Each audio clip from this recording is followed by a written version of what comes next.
Hello, welcome back to my channel. ಎಲ್ಲರೂ ಹೇಗಿದ್ದೀರಾ? ಎಲ್ಲರೂ ಚೆನ್ನಾಗಿದ್ದೀರಾ ಅಂತ ಅಂದ್ಕೊಂಡಿದ್ದೀನಿ. ಇವತ್ತಿನ ವ್ಲಾಗ್ ಸ್ಯಾಟರ್ಡೇದಾಗಿರುತ್ತೆ, ಹಾಗೆ ಈ ವರ್ಷದ ಕೊನೆಯ ವ್ಲಾಗ್ ಆಗಿರುತ್ತೆ. ಐ ಹೋಪ್ ಈ ವಿಡಿಯೋ ನಿಮಗೆ ಇಷ್ಟ ಆಗ್ಬೋದು ಅಂತ ಅಂದ್ಕೊಂಡಿದ್ದೀನಿ. ಇಷ್ಟ ಆದರೆ ಪ್ಲೀಸ್ ಯಾರೆಲ್ಲ ನನ್ನ ಚಾನಲನ್ನು ಸಬ್ಸ್ಕ್ರೈಬ್ ಮಾಡದೆ ನೋಡ್ತಾ ಇದ್ದೀರಾ, ಪ್ಲೀಸ್ ನನ್ನ ಚಾನಲನ್ನು ಸಬ್ಸ್ಕ್ರೈಬ್ ಮಾಡಿ, ಸಪೋರ್ಟ್ ಮಾಡಿ. ಈ ವಿಡಿಯೋಗೆ ಒಂದು ಲೈಕ್ ಕೊಡೋದನ್ನು ಕೂಡ ಮರಿಬೇಡಿ. ಹಾಗೆ ಸ್ಕೂಲಿಂದ ಬಂದಮೇಲೆ ಸ್ವಲ್ಪ ಹೊತ್ತು ರೆಸ್ಟ್ ಮಾಡಿದೆ. ಸ್ಯಾಟರ್ಡೆ ನಮಗೆ 12 ಸ್ಕೂಲ್ ಮುಗಿಯುತ್ತೆ. ಬಂದು ಸ್ವಲ್ಪ ಹೊತ್ತು ರೆಸ್ಟ್ ಮಾಡಿ ಆಮೇಲೆ ತುಂಬ ದಿನದಿಂದ ನಾನು ಪಾಟ್ಗೆ ಪೇಂಟ್ ಮಾಡಬೇಕು ಮತ್ತು ಪಾಟ್ ಮೇಲೆ ರಂಗೋಲಿ ಎಲ್ಲ ಹಾಕಿ ಮಾಡಬೇಕು ಅಂತ ತುಂಬ ಅಂದ್ಕೊಂಡಿದ್ದೆ. ಟ್ರೆಡಿಷ್ನಲ್ಲಾಗಿ ಕೋಲಮ್ ರಂಗೋಲಿ ಬರುತ್ತಲ್ವ, ಅದನ್ನು ಹಾಕಿಬಿಟ್ಟು ಟ್ರೆಡಿಷ್ನಲ್ಲಾಗಿ ಪಾಟನ್ನು ಡಿಸೈನ್ ಮಾಡಬೇಕು ಅಂತ ಅಂದ್ಕೊಂಡಿದ್ದೆ. ತುಂಬ ದಿನದಿಂದ ಪೇಂಟ್ ಎಲ್ಲ ಮಾಡಿಕೊಟ್ಟಿದ್ರು ನಮ್ಮ ಮಾವ ಮತ್ತು ನಮ್ಮ ಮನೆಯವರು. ಒಂದೆರಡು ಪಾಟ್ಗೆ ಪೇಂಟ್ ಮಾಡಿಕೊಟ್ಟಿದ್ರು. ಇದು ಸಿಮೆಂಟ್ ಪಾಟ್ ಆಗಿತ್ತು, ಹಳೇದು ಬೇರೆ ಆಗಿಬಿಟ್ಟಿತ್ತು. ನೋಡೋಕ್ಕೆ ಒಂಥರ ಅಸಹ್ಯ ಅಂತ ಅನ್ನಿಸ್ತಿತ್ತು. ಅದಕ್ಕೆಲ್ಲ ಪೇಂಟ್ ಮಾಡಿಸ್ಬಿಟ್ಟು ಇಟ್ಟಿದ್ದೆ. ಬಟ್ ನಾನೇ ಅದಕ್ಕೆ ಪೇಂಟ್ ಮಾಡೋಕ್ಕೆ ಆಗಿರಲಿಲ್ಲ. ಈ ರೀತಿ ನೀವು ಅಷ್ಟೇ ನಿಮ್ಮ ಮನೆ ಹತ್ರ ಸಿಮೆಂಟ್ ಪಾಟ್ಗಳಾಗಿರ್ಬೋದು, ಯಾವುದೇ ಒಂದು ರೀತಿಯ ಪಾಟುಗಳಾಗಿರ್ಬೋದು, ಲುಕ್ಕು ಚೆನ್ನಾಗಿ ಕಾಣಿಸ್ಬೇಕು ಅಂತಂದರೆ ಈ ರೀತಿ ಪೇಂಟ್ ಮಾಡ್ಕೊಂಡು ಏನಾದರೂ ಒಂದು ಸ್ವಲ್ಪ ಡಿಸೈನ್ ಮಾಡಿದ್ರೆ ತುಂಬ ಚೆನ್ನಾಗಿ ಕಾಣಿಸುತ್ತೆ. ನಾನು ಫಸ್ಟ್ ಟೈಮ್ ಟ್ರೈ ಮಾಡಿದ್ದು, ಬಟ್ ನನಗೆ ಅಭ್ಯಾಸ ಇಲ್ವಲ್ಲ ಪೇಂಟಿಂಗು, ಮತ್ತು ಇದು ಡಿಸೈನ್ಸ್ ಎಲ್ಲ ಡ್ರಾ ಮಾಡಬೇಕು ಅಂತಂದರೆ ಚೆನ್ನಾಗದು ಅಭ್ಯಾಸ ಇದ್ರೇ ಮಾಡೋಕ್ಕಾಗೋದು. ಇಲ್ಲ ಅಂದರೆ ಒಂದು ಸ್ವಲ್ಪ ಕಷ್ಟ ಅಂತ ಅನಿಸುತ್ತೆ. ಆ ಕಡೆ ಈ ಕಡೆ ಹೋದರೆ ಪೇಂಟ್ ಎಲ್ಲ ಚೆನ್ನಾಗೂ ಕಾಣಿಸೋದಿಲ್ಲ. ನಾನು ತುಂಬ ಟೈಮ್ ತೊಗೊಂಡು ನಿಧಾನಕ್ಕೆ ಹಾಕಿದೆ, ಚೆನ್ನಾಗಿ ಬಂತು. ನನಗಂತೂ ತುಂಬ ಇಷ್ಟ ಆಯಿತು. ಒಂದು ಯೂನಿಕ್ ಲುಕ್ ಅಂತ ಹೇಳ್ಬೋದು. ಮನೆ ಮುಂದೆ ಪಾಟ್ ಏನಾದರೂ ಈ ರೀತಿ ಇಟ್ಟಾಗ ಒಂಥರ ಡಿಫ್ರೆಂಟಾಗಿ ಕಾಣಿಸುತ್ತೆ. ಚೆನ್ನಾಗಿ ಬಂದಿತ್ತು. ನೀವು ಅಷ್ಟೇ ನಿಮ್ಮ ಮನೆಯಲ್ಲಿ ಹಳೆ ಪಾಟ್ಗಳು ಏನಾದರೂ ಇದ್ದರೆ ಹಳೇದಾಗೋಗಿದೆ ಬಿಡು ಅಂತ ಬಿಸಾಡೋಕ್ಕೆ ಹೋಗಬೇಡಿ. ಈ ರೀತಿ ಪೇಂಟ್ ಮಾಡಿಸ್ಬಿಟ್ಟು ಈ ರೀತಿ ನೋಡ್ತಾ ಇದ್ದೀರಾ, ಆ ಕಡೆ ಈ ಕಡೆ ದೀಪ ಮಧ್ಯೆ ಎಲ್ಲ ರಂಗೋಲಿ ಹಾಕ್ಬಿಟ್ಟು ಮಾಡಿದ್ದೀನಿ. ನನಗೂ ತುಂಬ ಇಷ್ಟ. ತುಳಸಿ ಪಾಟ್ ಎಲ್ಲ ಈ ರೀತಿ ಮಾಡಿ ಇಟ್ಕೊಳ್ಬೇಕು ಅಂತ ಹೇಳ್ಬಿಟ್ಟು. ಇದೇನು ಗಿಡ ಅಂತಾರೆ ಅಂತ ನನಗೆ ಗೊತ್ತಿಲ್ಲ, ಏನೋ ದೇವ್ರದ್ದು ಪೂಜೆ ಮಾಡ್ಬೋದು ಅಂತ ಹೇಳ್ಬಿಟ್ಟು ನಮ್ಮ ಅತ್ತೆ ಮಾವ ಇಬ್ಬರು ತಗೊಂಬಂದಿಟ್ಟಿದ್ದಾರೆ. ನನಗೆ ಗೊತ್ತಿಲ್ಲ ಅದೇನು ಗಿಡ. ನೋಡ್ತಾ ಇದ್ರೆ ಈ ಪಾಟನ್ನು ಅಷ್ಟೇ ತುಂಬ ದಿನದಿಂದನೇ ಪೇಂಟ್ ಮಾಡಿ ಕೊಟ್ಟಿದ್ದಾರೆ ನಮ್ಮ ಮನೆಯವರು. ನಾನೇ ಅದಕ್ಕೇನೂ ಡಿಸೈನ್ ಮಾಡಿರಲಿಲ್ಲ, ಮಾಡೋಣ ಅಂತ ಹೇಳ್ಬಿಟ್ಟು ಇವತ್ತು ಇಟ್ಕೊಂಡಿದ್ದೆ. ತುಂಬ ಟೈಮ್ ಆಗೋಗ್ಬಿಡ್ತು, ಸಂಜೆನೇ ಆಗೋಗ್ಬಿಡ್ತು ಇದನ್ನೆಲ್ಲ ನಾನು ರೆಡಿ ಮಾಡೋ ಅಷ್ಟೊತ್ತಿಗೆ. ಅದ್ರ ಮಧ್ಯೆ ಮನೆ ಒರೆಸೋದು, ಅಡುಗೆ ಮನೆಯೆಲ್ಲ ಕ್ಲೀನ್ ಮಾಡ್ಕೊಂಡು ಆ ಕಡೆ ಸ್ವಲ್ಪ ಕೆಲಸ ಮಾಡೋದು, ಇದನ್ನೊಂದು ಸ್ವಲ್ಪ ಕೆಲಸ ಮಾಡೋದು, ಹಂಗೆ ಮಾಡ್ಕೊತಾ ಇದ್ದೆ. ಇದೇ ಟೈಮಲ್ಲಿ ಪಾಪ ನಮ್ಮ ಅತ್ತೆಗೂ ತುಂಬ ಅವ್ರಿಗೆ ಮೈಗ್ರೇನ್ ಇದೆ, ಆಗಾಗ ತಲೆನೋವು ಬರ್ತಾ ಇರುತ್ತೆ.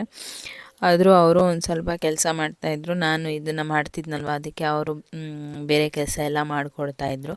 ನಾನು ಅಡುಗೆ ಮನೆಯೆಲ್ಲ ಕ್ಲೀನ್ ಮಾಡಿಕೊಂಡೆ ಅಷ್ಟೊತ್ತಿಗೆ. ಆ ಕಡೆ ಇದು ಕೈ ನೋವು ಬಂದಾಗ ಆ ಕೆಲಸ ಮಾಡೋದು, ಆ ಕೆಲಸ ಮಾಡಿದ್ದಾದಮೇಲೆ ಇದು ಇಲ್ಲೇ ಇದೆಯಲ್ಲ ಅಂತ ಬಂದು ಈ ಕೆಲಸ ಮಾಡೋದು, ಆ ಥರ ಮಾಡಿದೆ ನಾನು. ಫೈನಲಿ ಒಂದು ಚೆನ್ನಾಗಿ ಲುಕ್ ಬಂತು. ಸ್ವಲ್ಪನೇ ಮಾಡಿದ್ದು, ಇನ್ನೂ ಒಂಚೂರು ಮಾಡಬೇಕು. ಇದ್ರ ಜೊತೆ ನನ್ನ ಮಗಳು ಅಂದರೆ ಚಾರ್ವಿದೊಂದು ಕಾಟ, ಪೇಂಟ್ ಎಲ್ಲ ತೊಗೊಂಡು ನಾನು ಮಾಡ್ತೀನಿ ಅಂತ ಅದನ್ನು ಮತ್ತೆ ಹೋಗ್ಸೋಕ್ಕಾಗೋದಿಲ್ಲಮ್ಮ ಬೇಡ ಅಂತಂದ್ರು. ಸರಿ ನಾನು ಬೇರೆ ಪಾಟ್ ಮೇಲೆ ಮಾಡ್ತೀನಿ ಅಂತೇಳ್ಬಿಟ್ಟು ಅವಳೊಂದು ಪಾಟ್ ತೊಗೊಂಬಂದು, ಅದೇನೋ ಹೇಳ್ತಾರಲ್ಲ ದೆವ್ವಗಳು ಬಿಡಿಸೋದು ಅಂತಾರಲ್ಲ, ಹಂಗೆ ಮಾಡ್ತಿದ್ಲು ಅವಳು. ಬಟ್ ಪೇಂಟ್ ಎಲ್ಲ ವೇಸ್ಟ್ ಮಾಡ್ತಾಯಿದ್ಲು, ಅದೇ ಬೇಜಾರು. ಈ ಮಕ್ಳ ಮುಂದೆ ನಾವೇನು ಮಾಡಿದ್ರೂ ತಲೆನೋವೆ ಅಂತಲೇ ಹೇಳ್ಬೋದು. ಏನೇ ಒಂದು ಕೆಲಸ ಮಾಡೋಕೆ ಹೋದ್ರೂ ನಂದೆಲ್ಲಿ ಇಡಲಿ ನಂದು ಗೋಪಾಲ ಅಂತಾರಲ್ಲ, ಹಾಗೆ ಬಂದು ತೀಟ ಮಾಡೋದು ಇವರು. ಬಟ್ ಏನು ಮಾಡೋಕ್ಕಾಗಲ್ಲ. ನನ್ನ ಮಗಳಿಗೆ ಪೇಂಟಿಂಗ್ ಮಾಡೋದಂದರೆ ತುಂಬ ಇಷ್ಟ. ಅದಕ್ಕೆ ಕ್ಲಾಸ್ಗೆ ಹಾಕಬೇಕು, ಬಟ್ ಎಲ್ಲೂ ಸಿಗ್ತಾ ಇಲ್ಲ. ಸರ್ಚ್ ಮಾಡಿದ್ವಿ, ಬಟ್ ಯಲಹಂಕ ಆ ಸೈಡೆಲ್ಲ ಇದೆ. ನಮ್ಮ ನಿಯರ್ ಎಲ್ಲೂ ಪೇಂಟಿಂಗ್ ಕ್ಲಾಸ್ ಇಲ್ಲ. ಹಾಗಾಗಿ ಸ್ವಲ್ಪ ಟೈಮ್ ತೊಗೊಂಡು ಸೇರಿಸೋಣ ಅಂತೇಳಿ ಅಂದ್ಕೊಂಡಿದ್ವಿ. ಅವಳು ಯಾವಾಗಲೂ ಕೇಳ್ತಾ ಇರ್ತಾಳೆ, ನಾನು ಪೇಂಟಿಂಗ್ ಕ್ಲಾಸಿಗೆ ಸೇರಿಸಮ್ಮ ಅಂತೇಳ್ಬಿಟ್ಟು. ನೋಡ್ತಾ ಇದ್ದೀರಾ, ಇದೆಲ್ಲ ಎಷ್ಟು ಮೆಸ್ಸಿ ಆಗಿದೆ ಅಡುಗೆ ಮನೆ. ನಾನು ಎಲ್ಲ ಕೆಲಸ ಮುಗಿಸ್ಕೊಂಡು ಹೊರಗಡೆ ಎಲ್ಲ ಕಸ ಗುಡಿಸಿ ಬರೋ ಅಷ್ಟೊತ್ತಿಗೆ ಕತ್ಲೇನೇ ಆಗಿಬಿಟ್ಟಿತ್ತು ಹೊರಗಡೆ. ಆದರೆ ನೆಲ ಎಲ್ಲ ನೀಟಾಗಿ ಒರೆಸಿದ್ದೆ.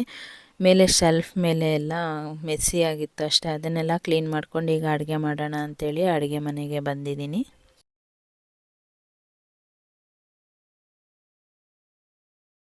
ಸಂಜೆ ಆಗಿದ ತಕ್ಷಣ ಕಾಮನ್ ಆಗಿ ಯಾವಾಗಲೂ ಎಲ್ಲರಿಗೂ ಟೀ ಮಾಡಿಕೊಡ್ಬೇಕು. ಫಸ್ಟು ಟೀ ಮಾಡಿಕೊಟ್ಟಿನೇ ನೆಕ್ಸ್ಟು ಕೆಲಸ ಮೂವ್ ಆಗೋದು. ಟೀ ಎಲ್ಲ ಮಾಡಿಕೊಟ್ಟು ಆಮೇಲೆ ಅವರೆಕಾಳಿನ ಬಸ್ಸಾಂಬಾರು ಮಾಡೋಣ ಅಂಥೇಳಿ ಕಾಳೆಲ್ಲ ಸುಲಿದು ಬಿಡಿಸಿ ಇಟ್ಟಿದ್ದರು. ಅದನ್ನು ಸಹ ಎಲ್ಲ ನೀಟಾಗಿ ತೊಳಿತಾ ಇದ್ದೀನಿ. ಯಾವತ್ತೇ ಆಗಲಿ ಅವರೆಕಾಳನ್ನು ತೊಳಿಬೇಕು ಅಂತಂದರೆ ಸ್ವಲ್ಪ ರಾಗಿ ಹಿಟ್ಟನ್ನು ಹಾಕಿ ತೊಳೆದ್ರೆ ಅದರ ಸೊಗಡು ಇರುತ್ತಲ್ವ, ಸೊಗಡು ಸ್ಮೆಲ್ಲು ಮತ್ತು ಸೊಗಡು ಕೈಗೆಲ್ಲ ಅಂಟುತ್ತಲ್ವ, ಅದೆಲ್ಲ ಹೋಗ್ಬಿಡುತ್ತೆ. ನೀಟಾಗಿ ರಾಗಿ ಹಿಟ್ಟು ಹಾಕಿ ತೊಳೆದ್ರೆ ಕಾಳು ತುಂಬ ಕ್ಲೀನ್ ಆಗುತ್ತೆ.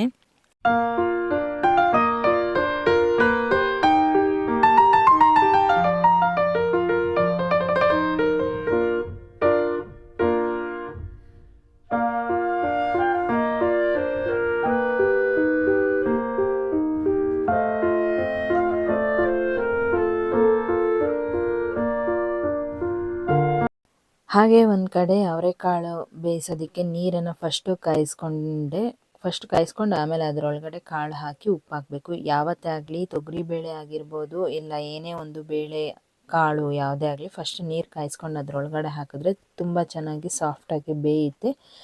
ಇಲ್ಲಾಂದರೆ ತಣ್ಣೀರಿಗೆ ಹಾಕಿ ಬೇಯಿಸ್ತೀವಿ ಅಂತಂದರೆ ಒಂಥರ ಮರಗಟ್ಟದಂಗೆ ಆಗಿಬಿಡುತ್ತೆ. ಅದಕ್ಕೋಸ್ಕರನೇ ಇದೊಂದು ಟಿಪ್ಪನ್ನು ಫಾಲೋ ಮಾಡಿ ಯಾರೇ ಆಗಲಿ.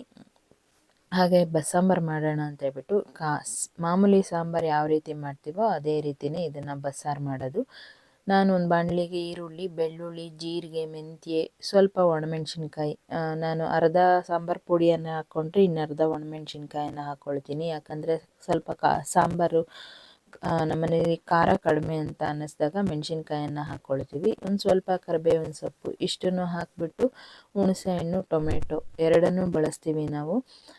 ಹಾಫ್ ಹಾಕ್ಕೋತೀವಿ. ಹುಳಿ ಎಷ್ಟು ಬೇಕೋ ಅದಕ್ಕೆ ಅರ್ಧ ಹುಣಸೆಹಣ್ಣು, ಒಂದು ಸ್ವಲ್ಪ ಟೊಮೆಟೊವನ್ನು ಹಾಕ್ಕೊಳ್ತೀವಿ. ತುಂಬ ಚೆನ್ನಾಗಿರುತ್ತೆ ಇದು ಬಸ್ಸಾರು. ಇದನ್ನೆಲ್ಲ ಬೇಯಿಸ್ಕೊಂಡಿದ್ದಾದಮೇಲೆ ಅದಕ್ಕೆ ಬೇಯಿಸಿರುವಂತಹ ಕಾಳನ್ನು ಹಾಕ್ಬಿಟ್ಟು ರುಬ್ಬಿದ್ರೆ ತೆಳ್ಳಗೆ ಅಂದರೆ ತೆಳುವಾಗಿ ಮಾಡಿಕೊಂಡ್ರೆ ಸಾಂಬಾರು ಉಪ್ಪು ಖಾರ ಎಲ್ಲ ಚೆನ್ನಾಗಿಟ್ಟು ತೆಳುವಾಗಿ ಸಾಂಬಾರಿದ್ದರೆ ಬಸ್ಸಾರು ತುಂಬ ಚೆನ್ನಾಗಿರುತ್ತೆ.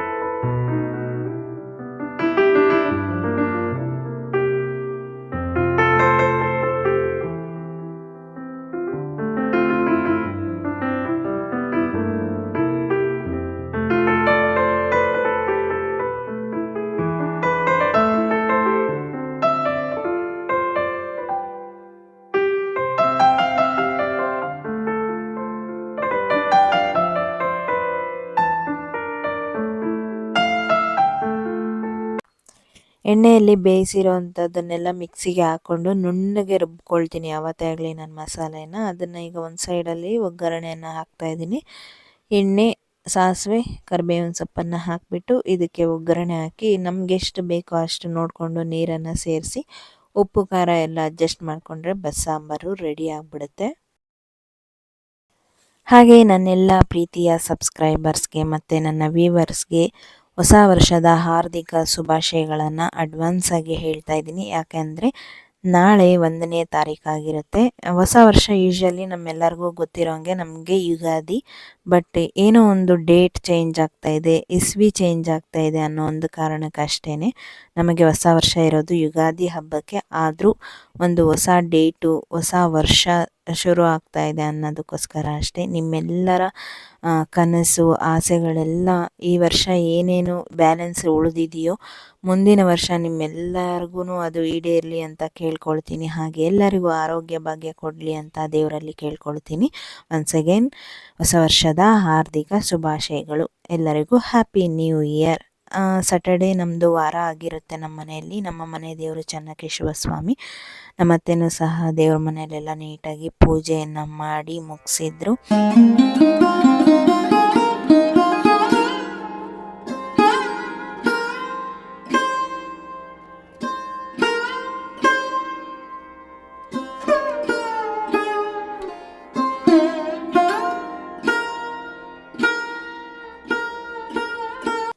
ಹಾಗೆ ಇದು ನೆಕ್ಸ್ಟ್ ಡೇ ಭಾನುವಾರ.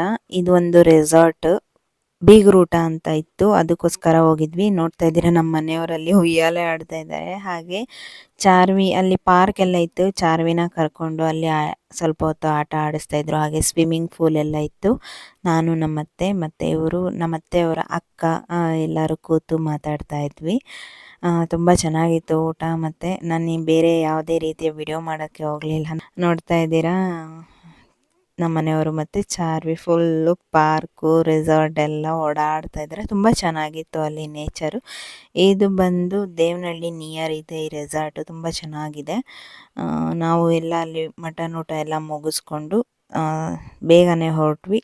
ಇದಾಗಿತ್ತು ಇವತ್ತಿನ ವ್ಲಾಗ್. ನಿಮಗೆ ಇಷ್ಟ ಆಗಿದ್ದರೆ ಪ್ಲೀಸ್ ಒಂದು ಲೈಕ್ ಮಾಡಿ. ಹಾಗೆ ನನ್ನ ಚಾನಲನ್ನು ಯಾರೆಲ್ಲ ಸಬ್ಸ್ಕ್ರೈಬ್ ಮಾಡದೆ ನೋಡ್ತಾ ಇದ್ದೀರಾ ಪ್ಲೀಸ್ ನನ್ನ ಚಾನಲನ್ನು ಸಬ್ಸ್ಕ್ರೈಬ್ ಮಾಡಿ ಸಪೋರ್ಟ್ ಮಾಡಿ. ಮತ್ತೊಮ್ಮೆ ಎಲ್ಲರಿಗೂ ಹೊಸ ವರ್ಷದ ಹಾರ್ದಿಕ ಶುಭಾಶಯಗಳು ಅಂತಲೇ ಹೇಳ್ತೀನಿ. Thank you so much. ನಿಮ್ಮ ಪ್ರೀತಿ ಮತ್ತು ಪ್ರೋತ್ಸಾಹ ಹೀಗೆ ನನ್ನ ಮೇಲೆ ಇರಲಿ ಅಷ್ಟೇ. Thank you.